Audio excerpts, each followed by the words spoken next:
नमस्ते दोस्तों and my beautiful family. Law of attraction की हेल्प से मैंने अपनी लाइफ की उन चीज़ों को कैसे बदला जो मुझे नामुमकिन लग रही थी। मैंने उन बिलीव्स पैटर्न को कैसे बदला जिनके कारण मेरे को लाइफ में बहुत प्रॉब्लम्स हो रही थी। मैंने किस तरीके से अपनी डेस्टिनी को चेंज किया, जैसा लग रहा था कि ये हो ही नहीं सकता है। क्या ऐसा पॉसिबल है? तो यहाँ मैं law of attraction plus spirituality दोनों को लेकर आई हूँ, यानी अध्यात्म और आकर्षण का नियम। जैसे कि बहुत सारे लोगों का कहना ये है कि आकर्षण का नियम अलग है और अध्यात्म अलग है, लेकिन मैं इसमें जोड़ देती हूँ क्योंकि आकर्षण का नियम एक ही नियम है उसका, और एक ही बात वो बोलता है, जो आप होते हैं वो आप आकर्षित करते हैं। और आकर्षण के नियम में दो ही चीज़ें हैं जो बहुत ज़्यादा इम्पॉर्टेंट ध्यान रखने वाली हैं। सबसे पहला है विश्वास। आप जो भी मांग रहे हैं विश्वास रखें, वो आपको ज़रूर मिलेगा। किस पर रखना है विश्वास? अपने भगवान पर, इस ब्रह्मांड पर, इस परमात्मा पर।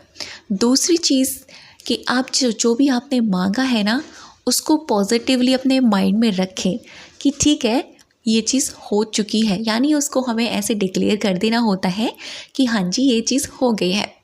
तीसरी चीज़, इसका जो रूल होता है सबसे ज़्यादा इम्पॉर्टेंट, वो ये होता है लेट इट गो। ठीक है, जैसे कि लॉ ऑफ अट्रैक्शन में 3 रूल कहे जाते हैं, आस्क, बिलीव एंड रिसीव। ठीक है, मांगना, विश्वास रखना और लेट गो कर देना, रिसीविंग मोड उसी में आता है। तो मैं ये कहती हूँ कि जब हम अपने भगवान से खुलकर बात नहीं करेंगे तो भगवान को हमारे दिल की बात कैसे पता चलेगी। इसको मैं अध्यात्म में देखो कैसे जोड़ती हूँ। आपको ये वीडियो बहुत ही मज़ेदार लगने वाला है क्योंकि आपको ना डीप में जाके समझ में आएगा कि ये तो बहुत ही मैजिकल है, बहुत ही ज़्यादा। ये कोई अलग नहीं है चीज़, कोई अलग पैटर्न नहीं है, कोई अलग पहाड़ नहीं है, ये तो सब कुछ वही है, घुमा फिरा के वही चीज़ें हैं। देखिए, आपने काफ़ी सारे लोगों से ये बात सुनी होगी, काफ़ी सारे संतों से ये बात सुनी होगी, यहाँ तक कि श्री प्रेमानंद जी महाराज भी ये बात बोलते हैं कि आप जिस भगवान को मानते हैं ना, उससे बातें कीजिए, अपने दिल की बातें कीजिए, बोलिए कि आपके दिल में क्या है। पूरे दिन में हुई अच्छी बुरी चीज़ों को शेयर कीजिए। जैसे हम किसी अपने दोस्त से रात को सोने से पहले सारी बातें बताते हैं कि आज ऐसा हुआ, आज मैंने ऐसा किया, आज मेरे साथ ये हुआ, आज मेरे साथ वो हुआ, आज मेरा मन इसलिए थोड़ा सैड था, आज मुझे कुछ अच्छा मिला। हम सारी बातें बताते हैं ना, बिल्कुल उसी प्रकार से आप अपने भगवान को अपना सखा मान लीजिए, अपना दोस्त मान लीजिए, अपना यार मान लीजिए। आप अपना कुछ भी मानिए उनको, माता पिता के रूप में, दोस्त के रूप में। बस उनको अपनी बातें कीजिए।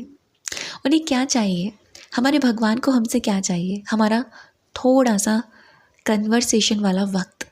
ऐसी बात नहीं है कि हमसे वो बात नहीं कर रहे हैं, या हम अगर उनको नहीं बताएंगे तो उन्हें पता नहीं चलेगा, लेकिन भगवान स्वयं कहते हैं कि जैसे कि आपने एक बार सुना होगा, जब महाभारत के वक्त, जब महाभारत होने वाली थी, उससे पहले द्रौपदी का जब चीरहरण हुआ था, उस वक्त सभी लोगों को पुकारा था द्रौपदी जी ने, लेकिन आखिर में माधव यानी श्री कृष्ण को बुलाया।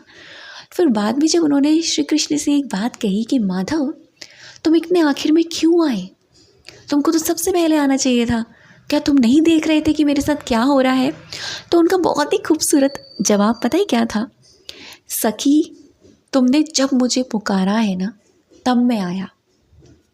इसीलिए भगवान भी बिना पुकारे, उनसे बिना बात किए, आप ये मत सोचिए कि आपके दिल की बात वो मान जाएंगे। हाँ, भगवान सब देख रहा है, लेकिन जब आप उनसे कन्वर्सेशन करते हैं ना, तब अलग ही लेवल होता है।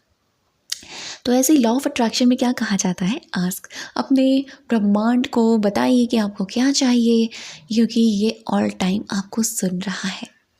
बिलीव, देखो विश्वास की बात तो ना हर ग्रंथ में, हर रिचुअल में, हर स्पिरिचुअलिटी में, किसी भी चीज़ में बिलीव को लेकर बहुत ही ज़्यादा स्ट्रॉन्गली ये बात कही गई है कि जब तक आप अपने भगवान पर विश्वास नहीं करेंगे तब तक आपके लिए कोई चीज़ काम नहीं करेगी। ठीक है, ऐसे ही जब आप लॉ ऑफ अट्रैक्शन को फॉलो करते हैं तो आप बिलीव रखते हैं कि ये चीज़ होगा। अब बिलीव ऐसा वाला बिलीव नहीं, अपने भगवान पर एक चीज़ बिलीव रखिए कि अगर ये मुझे मार दे तो मुझे इस पर विश्वास है, अगर ये मुझे पार ले जाए तो मुझे विश्वास है, ऐसा वाला विश्वास रखिएगा। ये वाला विश्वास मत रखिएगा ये चीज़ मुझे मिलेगी ही मिलेगी, अगर नहीं मिली ना तो मैं अपने भगवान पर विश्वास करूँगी नहीं, करूँगा ही नहीं। ये वाला मत करिएगा। आपको जो मर्जी आपकी लाइफ में प्रॉब्लम आए, एक बिलीव हमेशा याद रखिएगा कि आपका भगवान आपके साथ है। आपने जो मांगा है वो आपको सही समय पर ज़रूर मिलेगा। और यही लॉ ऑफ अट्रैक्शन का नियम कहता है। रिसीव का मतलब होता है लेट को कर देना, यानी अगर अपने भगवान से मांगा है ना तो देखो विश्वास रख के उसके ऊपर सरेंडर कर दीजिए। भक्ति में यही होता है, अपने भगवान पर सौंप दीजिए, उसके हाथ में सारी चीज़ें अपनी बागडोर डाल दीजिए कि देगा तो तू ठीक, नहीं देगा तो तू ठीक। ये होती हैं चीज़ें। ठीक है, ये चीज़ तो क्लियरली आपको समझ में आ गई होंगी। अब बात करती हूँ किस्मत कैसे बदली, मैंने अपनी किस्मत को कैसे बदला। देखो मैंने ना बहुत सारी ऐसी चीज़ों को देखा है अपनी ज़िंदगी में कि ये हो ही नहीं सकती है, इम्पॉसिबल, बिल्कुल इम्पॉसिबल, हो ही नहीं सकती।